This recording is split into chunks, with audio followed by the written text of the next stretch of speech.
Avez-vous déjà eu l'impression que quelqu'un était dans la pièce avec vous alors que vous étiez seul? C'est une sensation mystérieuse que peu de gens osent avouer. Des recherches existent pour nous aider à comprendre ce phénomène énigmatique. En fait, dès 1894, la Society for Psychical Research a mené l'une des plus grandes études sur ce sujet.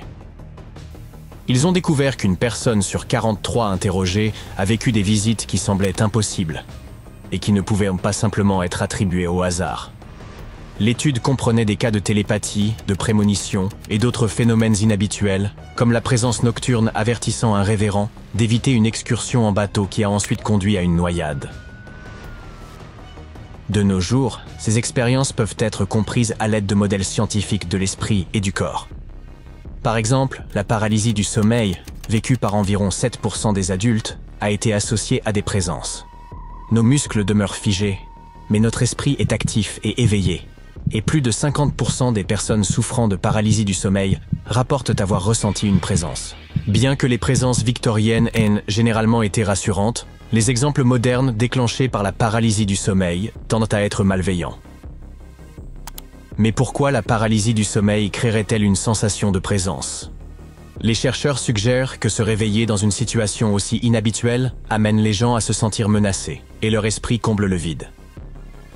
Une autre approche pour étudier les expériences inquiétantes consiste à comparer ce que les gens ressentent lors de la paralysie du sommeil à d'autres expériences similaires, comme les sensations que peuvent éprouver les personnes atteintes de la maladie de Parkinson ou celles ayant des psychoses. Une étude suggère qu'il est peu probable qu'il s'agisse d'un phénomène spécifique au sommeil. D'autres cultures ont leurs propres histoires inquiétantes sur les présences nocturnes, telles que le petit moine à la main percée portugais ou l'Ogun Oru des Yoruba au Nigeria. Il est intéressant de noter que nous savons, grâce à des études de cas neurologiques et des expériences de stimulation cérébrale, que les signaux corporels peuvent tous susciter des présences. Par exemple, un neurologue a créé une figure d'ombre dans l'esprit d'une femme en stimulant électriquement une partie de son cerveau située sur le côté gauche, vers le haut et l'arrière. De plus, lorsque les attentes des gens concernant leurs sens sont modifiées, cela peut amener certaines personnes en bonne santé à ressentir la présence de quelque chose ou de quelqu'un avec elles. Donc, même si nous avons l'impression de ne pas être seuls, c'est peut-être simplement notre cerveau qui nous joue des tours. Poursuivons maintenant avec des émotions que nous ne pouvons pas facilement nommer. La première de celles-ci est l'ellipsisme. Elle se réfère à la mélancolie ressentie en manquant l'avenir. Ce terme a deux définitions. La première définition est un sentiment personnel de tristesse qui survient lorsqu'on pense à l'avenir immédiat auquel on va échapper, comme ne pas voir ses petits-enfants vieillir ou ne pas voir sa communauté ou son pays sortir de périodes difficiles. La deuxième définition est liée à quelque chose d'une importance beaucoup plus cosmique. C'est un cri uni parmi les personnes du présent pour obtenir un aperçu de l'avenir. De ce point de vue, l'ellipsisme est une réflexion philosophique sur la fin de l'histoire elle-même. Le passé que nous idolâtrons n'existe que dans nos souvenirs, et l'avenir sur lequel nous réfléchissons n'est qu'un produit de notre imagination. Tout ce qui se passe réellement, se passe maintenant. Nos fixations sur le passé et le futur sont précisément ce qui nous prive de l'expérience du présent. Par conséquent, nous devrions changer notre perception du temps et vivre dans le présent. Le prochain est l'hyberosis.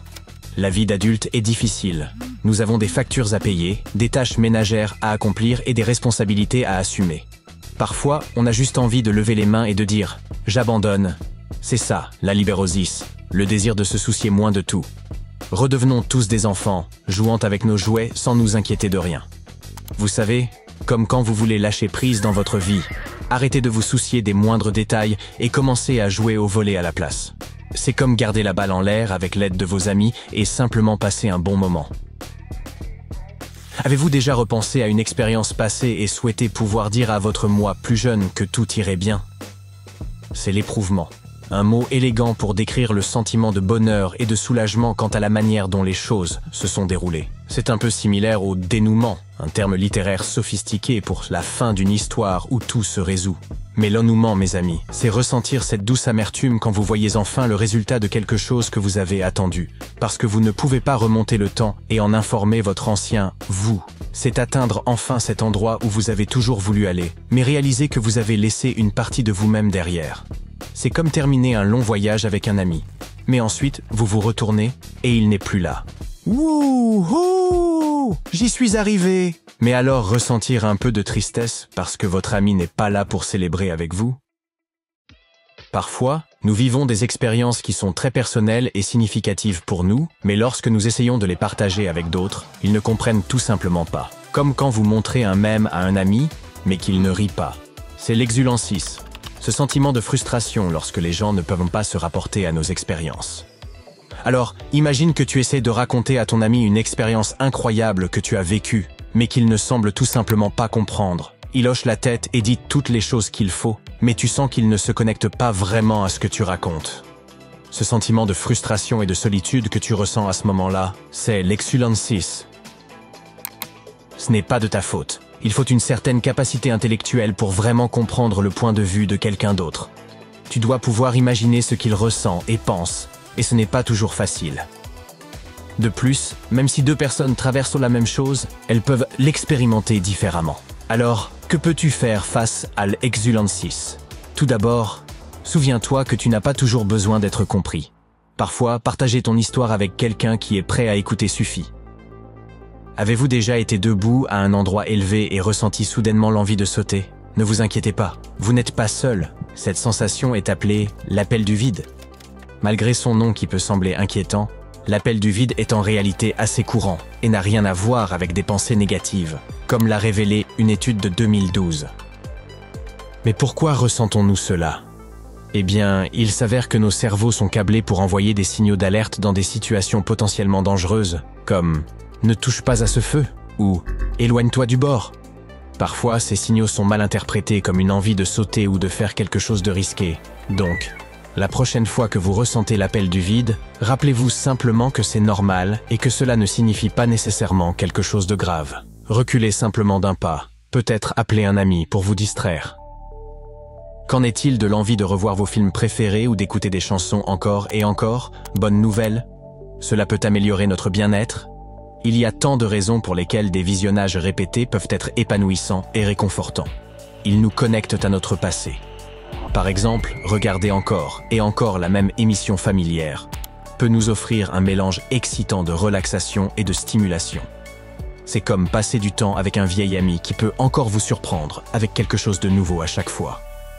Une autre raison pour laquelle nous passons autant de temps avec des histoires que nous connaissons déjà est que le visionnage répété peut répondre à nos besoins émotionnels. Nous obtenons les histoires et les émotions que nous attendons, et nous savons exactement comment nous nous sentirons à la fin. C'est pourquoi les comédies sont plus populaires pour les visionnages répétés que les drames ou les tragédies.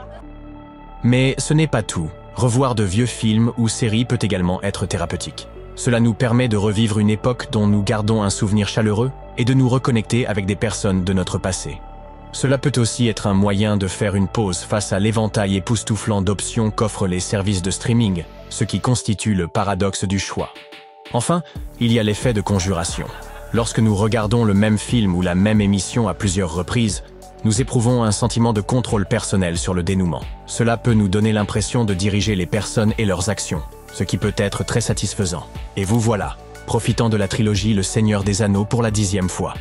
Avant de partir, je devrais également mentionner que certains de ces termes scientifiques sont inventés, enfin, en quelque sorte. Ils ont été créés par l'auteur du Dictionary of Obscure Sorrows, donc vous ne les trouverez pas dans d'autres dictionnaires. Shakespeare a également inventé de nombreux mots, et nous les utilisons maintenant, alors pourquoi ne pas donner leur chance à d'autres également ?